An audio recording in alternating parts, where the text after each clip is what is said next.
तो आज हम लोग क्या देखेंगे, ज्वाइंट स्टॉक कंपनी।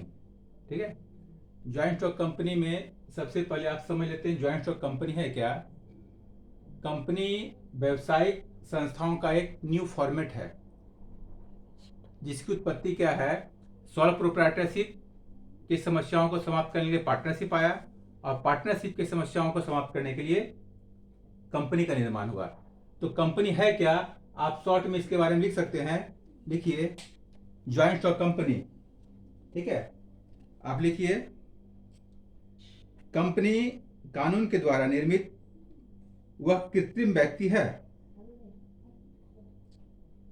जिसका वैधानिक अस्तित्व होता है एवं अविच्छिन्न उत्तराधिकार प्राप्त होता है तथा इसकी एक सौर मुद्रा मुहर होता है और इसका अस्तित्व अपने स्वामी से भिन्न होता है। ठीक है, आप शॉर्ट में लिख सकते हैं दूसरा क्या, a company is an artificial person created by law having a separate entity with a perpetual succession and a common seal. It is separate from ownership of its owner. ठीक है, बहुत आसानी से आप कर सकते हैं। कंपनी व्यवसायिक संस्था का वह प्रारूप हुआ जिसका मुख्य उद्देश्य क्या था, बड़े स्तर पर व्यवसाय की स्थापना करने के लिए पूंजी इकट्ठा करना और व्यवसायिक संस्थाओं की जो समस्याएं होती है, जो डर होता है, उसे समाप्त करना। इसलिए कानून के द्वारा यहां बहुत सारा फैसिलिटी दिया गया है जिससे कि कोई भी उद्योगपति बड़े बड़े रिस्क लेकर, बहुत ज्यादा रिस्क लेकर बिजनेस को प्रारंभ कर सकता है। और इसके बारे में डिस्कस करेंगे नेक्स्ट क्लास में। अभी हम देखने क्या, कंपनी के पास जो पूंजी होता है, कैपिटल, उसका कितने टाइप्स है उसको डिस्कस करते हैं। ये समझ लीजिए आप, ये आपके लिए ऑब्जेक्टिव और शॉर्ट नोट्स के लिए बहुत इंपॉर्टेंट होगा। टाइप्स ऑफ कैपिटल या कह सकते हैं types of share capital, the different types of share capital. ठीक है, तो फर्स्ट ऑफ ऑल क्या है, ऑथराइज्ड कैपिटल। ये जो कैपिटल है इसके बारे में स्पष्ट रूप से लिखा रहेगा क्या, कंपनी के चार्टर में यानी मेमोरेंडम बुक में। ठीक है, तो उसमें स्पष्ट लिखा होता है टाइप्स ऑफ शेयर कैपिटल। तो पहला क्या देखते हैं, authorised share capital. Authorised share capital, ठीक है, ऑथराइज्ड शेयर कैपिटल क्या हुआ, यानी कि कंपनी एक्ट के अकॉर्डिंग कंपनी को उतने कीमत का अंश पूंजी जारी करने के लिए अधिकार दिया गया है। It means according to company act, company has right to issue shares for arrange their capital, so it is called authorized capital. इसे आप रजिस्टर्ड कैपिटल भी कहते हैं और नॉमिनल कैपिटल भी कहते हैं। रजिस्टर्ड कैपिटल इसलिए कह रहे हैं क्योंकि at the time of registration company has clearly mention this amount of capital, so it is called registered capital. ठीक है, नॉमिनल कैपिटल के हैं, रजिस्टर्ड कैपिटल के हैं और ऑथराइज्ड कैपिटल के हैं। ऑथराइज इसलिए क्योंकि इससे ज्यादा कीमत का वह पूंजी प्राप्त करने के लिए शेयर इशू नहीं कर सकता है। तो पहला क्या होगा, authorised share capital.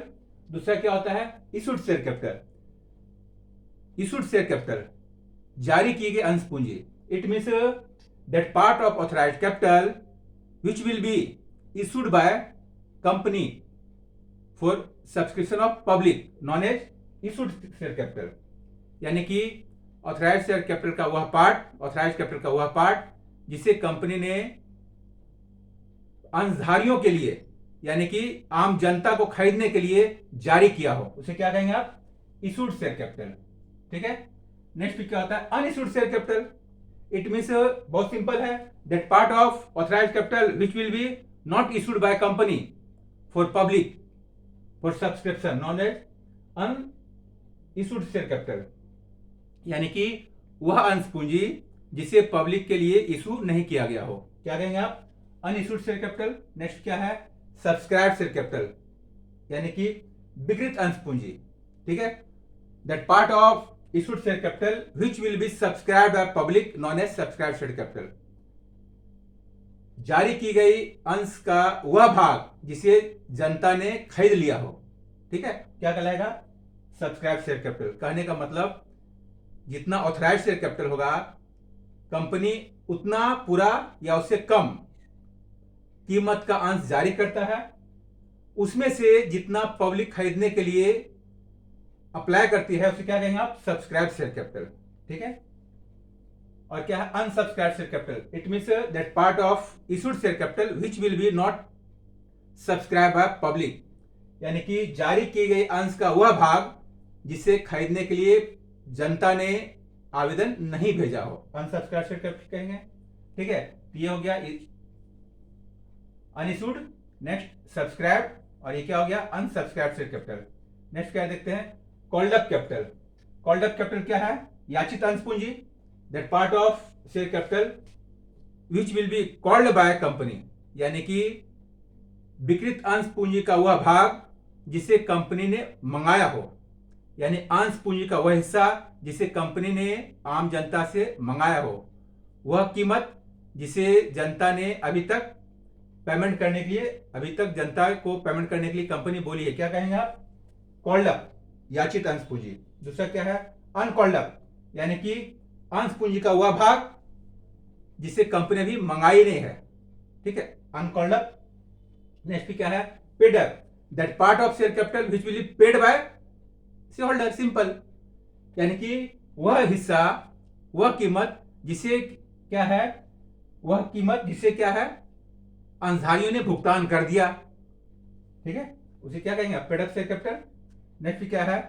Called in areas, यानी कि कंपनी तो मंगाई लेकिन अभी तक अंशधारी भुगतान नहीं किया, due to any reason.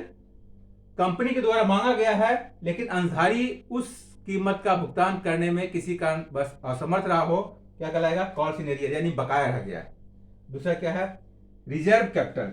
Reserve capital क्या होता है? That part of share capital, that part of authorised capital which will be not issued by company, वह अंश पूंजी जिसे अभी तक कंपनी ने इशू नहीं की है, वो भविष्य के लिए जनरली कंपनियां रखती है।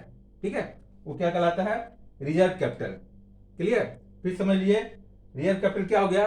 वह part of authorised share capital जिसे कंपनी ने आम जनता के बीच इशू नहीं करती है, वो क्या कहलाएगा? Reserve capital. और भी क्या? अनरिजर्व कैपिटल, यानी ये भी है लेकिन ये अनरिजर्व है, इसको कभी भी इशू कर सकती है। रिजर्व कैपिटल क्या है? Company at A last time, at the time of wind up इसका यूज करती है, उसी के लिए रिजर्व होता है। लेकिन ये अनरिजर्व क्या है? ये उस समय यूज नहीं होता है। तो सिंपली आप इतने टाइप्स में शेयर कैपिटल को डिवाइड कर सकते हैं। ठीक है, समझ में आ गया होगा? आप आसानी से देख सकते हैं, ये ऑब्जेक्टिव में बहुत हेल्पफुल होता है और शॉर्ट नोट्स लिखने में। ठीक है, ये नेक्स्ट क्लास में दूसरा देखते हैं हम।